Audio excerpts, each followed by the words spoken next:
هذه الوصفه تاع اليوم تاع المسمن غير ما كان له تفوتوها، خاطش غادي نديروها بواحد الطريقه جديده وناجحه. مسمن تاعك في نص ساعه يكون واجد.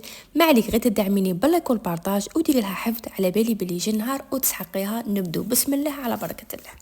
جيبي غراف وديري زوج كيسان هنايا سميد رطب. السميد اللي يكون عندك انا وريتكم هنا كاع باش تعرفوا باش خدمت.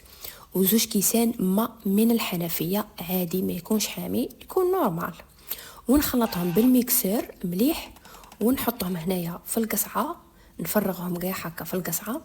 ونزيد معاهم مغرف تاع ملح، جوج مغارف تاع زيت باش يتقطع لي بكل سهوله، مغرف تاع خل باش ما يتقطع ليش لاباط من نكون نخدم فيها، ومغرف تاع حسل باش يجي اللون الذهبي الشباب. ما عندكش حسل ديري مغرف صغيره تاع سكر.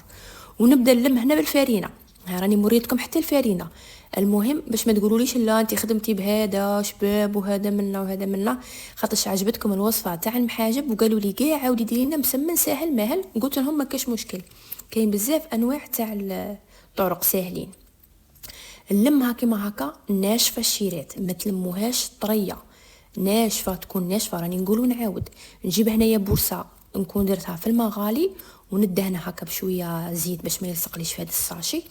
ونكون محضره قدره حاميه اللي فيها ما غالي ونحطها الكسكس وخطره خطره نقلبها، خطره خطره نقلبها، خطره خطره نقلبها مده 20 دقيقه. ما تكتروا سينو غادي تطيبوها كيما هكا. هنايا كيف رت 20 دقيقه راني نجبدها هنايا. شوفوا كي راها معلكه، شوفوا العلك اللي راه فيها، تحسبوا دلكناها. وانا والله ما دلكتها الشيرات كيما شفتوا قدامكم قدام عينيكم.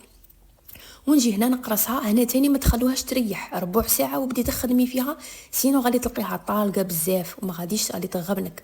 هنا غير ربع ساعه وخدميها. هنا الخلطه الشابه اللي غادي تزيدها الفيطاج، شويه تاع دهان دايب مع شويه تاع زيت دايب، ملعقه صغيره تاع خميره كيميائيه وزوج مغارف تاع مايزينا. دربيهم هكا رديهم كي لا كريم.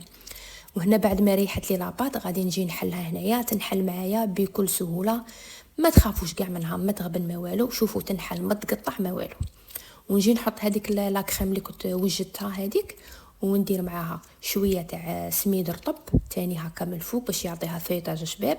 ونبدا نبلع كيما هكا على الطول، ونعاود نبلع منها على الطول. ونجيب هذيك الجراره تاع البيتزا ونحل كيما هكا، ونخلي شويه هنايا ما نحلش. ونبدا ندير في هذا الفيطاج هكا باش تجيني مرقه وشابه ويجي فيها بزاف الاوراق. شوفوا كي تجي ما شاء الله.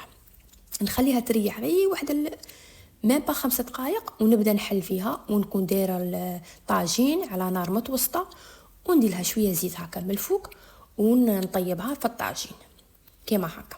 خطر خطره نقلبها، خطر خطره نقلبها باش ما يجيش قاصح معايا. وهذيك الخلطه اللي درناها غادي تعطيها واحد القرمشه شابه من الفوق ويجي مورق من الداخل. شوفوا كيجيو ما شاء الله. نتمنى كاع تجربوا الوصفه وتبارطاجوها مع حبايباتكم وصحاباتكم باش يديروها اللي يبغوا المسمن ويبغوا حاجه سهله ماهله توجد بالخف. هذا في نص ساعه تكوني موجدته كاع ما يسحقش الراحه بزاف.